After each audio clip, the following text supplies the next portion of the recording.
Hi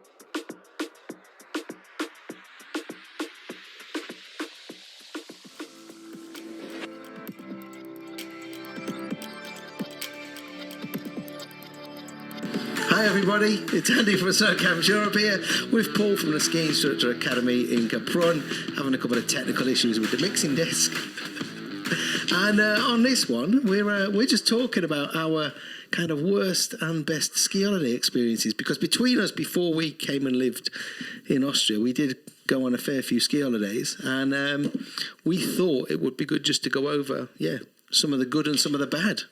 Absolutely, because I think that, a lot of people, you spend a lot of money on a ski holiday, and you don't want to go away and come back and think, well, that was crap. We have to say there are some common denominators here. The weather. Yep. If you get the bad week or you get no snow, it's always going to be a crap holiday. You can't help it. You always come back a bit like you've been cheated if you didn't get the snow. So that's the first thing. You do want the good snow. You do want relatively good weather. Everybody wants the perfect thing: snow overnight and then beautiful blue sky during the day. You definitely want that. But obviously, short of losing your skis and boots on the way, or your flight getting cancelled, or all those things, they put you off. Some of the worst holidays I had and were really when I was going with holiday companies, strangely enough. Not they're all bad, I'm sure some holiday companies do a really good job, or it depends on resorts, like for example Crystal here could be awesome, but then you go to a Crystal holiday in Italy somewhere else, it's terrible. A lot to do with the reps or luck. But one thing that always wound me up most of all was arriving at the airport, getting onto the bus and then sitting on the bus for 2.5 hours because they're telling you they're waiting for the next flight to arrive. I'm not sure it would in 2.5 hours, but they do load the buses, so they're waiting for the flights. And I know this because I spent a couple of summers working for the transport company who works with TUI, and we would basically pick up several people off one flight and then say, right, it's 20 minutes until the next people get here. And when it was really 40. Yeah, but I think that their reason for that is it makes your holiday cheaper. It keeps the costs down by loading you all onto a coach and it going to 2 or 3 resorts. So but it is annoying. A lot of people do get annoyed with it. But especially when it's only 1 hour from the airport to the resort. But suddenly it takes 3 because you go to 7 other hotels in 4 different resorts. It drives via Italy to get you back into Germany and across to Switzerland or something. Again, 3 hours is a slight exaggeration, but I know where you're going. But you could always have paid for a private transfer. Exactly. Which is an option. But I think that's where you learn, because I started down the I'm not going to name names, so I'll just say holiday, what do you call them, group holiday transports and all this sort of stuff. Shared Packages, transfer. holiday package holiday with a shared transfer. But once you sort of got it about 5 seasons in, you learn that actually, okay, I know how it works now, I'm going to do it myself, and then I'm going to compare the price in the holiday brochure, make sure I'm still getting a good deal doing it myself, and then doing it yourself was just much better then, instantly, because you just had control over it. You didn't feel you needed the rep anymore, because let's face it, I would go on a holiday and you're there for your 7 nights and I wouldn't even see the rep once. And I never go to the quiz night. I never go to the night of we're going to sell you sledges and sleigh rides or whatever. I never went to the barbecue night or whatever it was. I was only there to ski, really. So it was like, do I really need all this extra stuff? And I think some people rely on reps and some people don't need them, especially if they've, as you said, you've been so many times. And I found I went back to Sheffield. I think I must have gone to Sheffield 7 times on the bounce in the Sheffield at the time. So you knew it? Yeah, I knew the ski area, I knew the programme, I knew the bar that I wanted to go and drink in. Yeah. And I have to say, Sheffield's a fantastic ski area. It's a little bit quiet as a village, but as we said, we're talking about our best and worst ski holidays. I had some of my best ski holidays in Sheffield because I never really had bad snow. The hotels were always very nice, warm, comfortable, inexpensive. I would say the only downside was the village is a little bit there's not a lot to do outside of the hotel. However, it's very family friendly, but I wasn't with a family. Yeah. So, yeah. But equally, you were saying off camera about St. Anton. You went to St. Anton, but you didn't go for one of the reasons that most other people go, which is the party aspect. Yeah, exactly. I mean, most people would go to St. Anton because of the nightlife, whereas I was lucky. I was staying in a really nice hotel, a 5-star hotel in St. Anton, and you didn't want to leave the hotel because the hotel food was fantastic. They looked after you fantastic. The spa was incredible.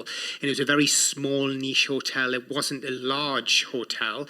But I went on a ski holiday to ski. I didn't drink alcohol at the time in that period of my life at all. So it didn't interest me, any of that. And it was really just to ski, to have a really nice meal at the end of the day, go to bed relatively early and get up very early as possible to get on the slopes. That was my goal. And yes, St. Anton worked for me because it was great off-piste, great ski terrain. And if you were skiing early, you did avoid the crowds because most of them were pissed from the night before. So it did work. But that's like saying Whistler was phenomenal. It was an absolutely fantastic place to ski. Okay, it's got that longer flight. But again, from a hospitality and service and food, yeah, knocks spot of everything else, instantly. It's funny to go talking about St. Anton before we get too much into Canada and America. It's you've had a positive experience of St. Anton without leaving your hotel other than skiing. I went to St. Anton, and again, probably 20 years ago, and it was the end of the season. It was probably the last week or the second to last week, so it was very spring snow. I stayed in a shared chalet, so there was other people in the dining room on your same table that you didn't know but you got to know, and I think that's why some people like chalet holidays. And again, I didn't go out, but I am a go out person. But I was in St. Anton, this crazy mental place. I didn't go out, and I didn't get to ski that much of the area because the person who I was with wasn't as good a skier, but that was fine.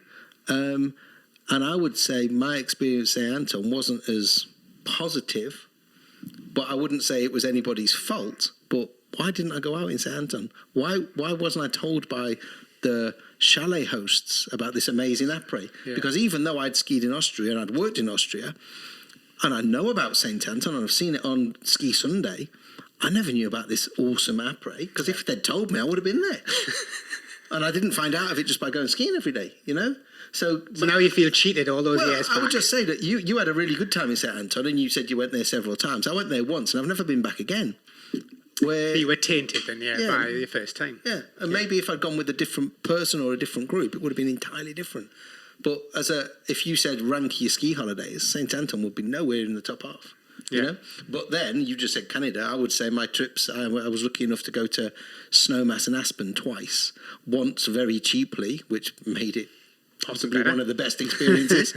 And then the second time I paid, and it was when I had a little bit more money in the bank. And both of them holidays were unreal. And you just touched on it, because the service that you get is unbelievable. Yeah. And it makes you feel like a VIP, and that's, everybody likes to feel important to a degree, and the service industry it just makes you feel happy, straight away. You feel like lighter, etc.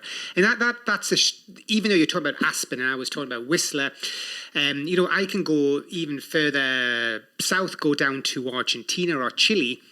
It's the same service again. It's that service oriented, even though Argentina is very much third world, but the service is still there, and you feel this is great. This is what I want. So from a European aspect, Andy, I would have to say worst was always French holidays were the worst complete package. Although some of the skiing, I must admit, in Courchevel, in Chamonix, is super skiing. But then, skiing takes up 5 hours of the day.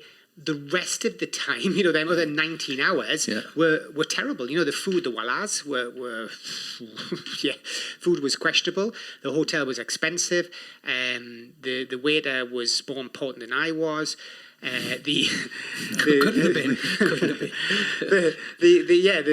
The whole experience of living in the box hotel, I don't know. And then even Switzerland, But I know people cry over Switzerland. Oh, it's so good. So I don't know. Maybe the people who I'm talking to are going to Switzerland and Verbier, and I spent a lot of time in Zermatt, or staying in far better places than I am, or something. But I just found it very mediocre and expensive. And although the skiing again, in certain locations is very, very good, it's not that you can't come somewhere here and actually ski similar pitches, terrain, and stuff like that. So I don't know why.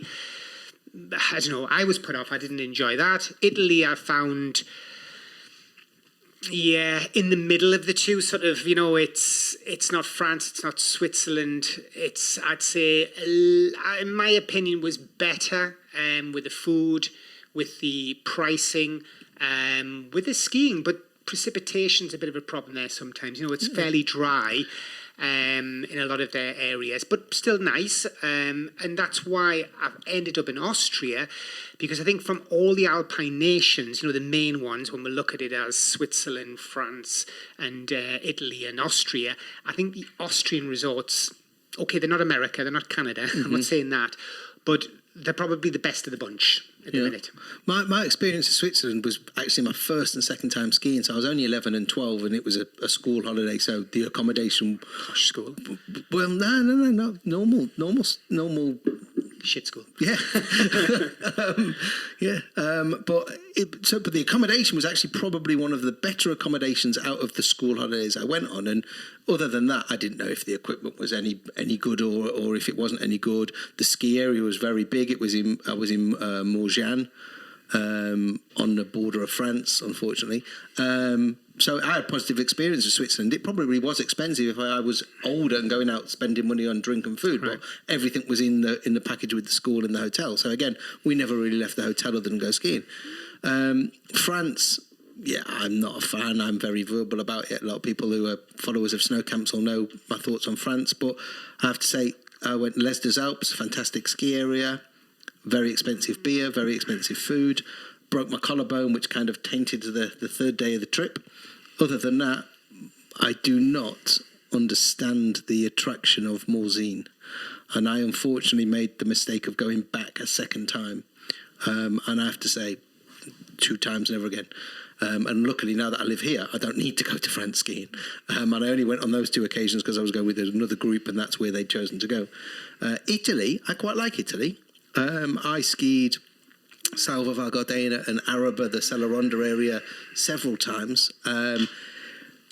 One time turned up and there was literally only snow on the run and either side was green. And this was Easter. However, that night it snowed and it snowed and snowed. So I've never had a bad snow time in that area, although, as you say, it is hit and miss. Araba is, I think, one of the higher parts of the Cellaronda. And again, you get the height, and at the time, and I've been pulled upon my comments about Araba before, but this was at the time, my transfer was 4.5 hours. It is a higher resort, so we had great snow. However, at the time, there wasn't much to do in the resort. It's a very small village. Yeah. I believe it's now grown. There are more bars. There are more things to do. But I'm working on when I went, which is, again, 20-odd years ago. But, yeah, for me, again, the Aspen experience because of the service. But, as you said, why have I ended up in Austria? I first came to Austria when I was 14, 15, then worked here when I was 18, and I said to myself, in 1988, I will end up back in Austria doing something within snow sports. Yeah. And hey presto, 10 years ago I came back. Yeah, I think most people have to accept that Europe's on the doorstep, obviously, so they're going to, they're either European who listen to this or they're English coming over. It's the closest. Once you start going Canada, America, Japan, you've you've got distance, you've got to do long haul flights, you've got jet lag, etc. And it's well worth it if you're going to do 10 to 14 days, I would say.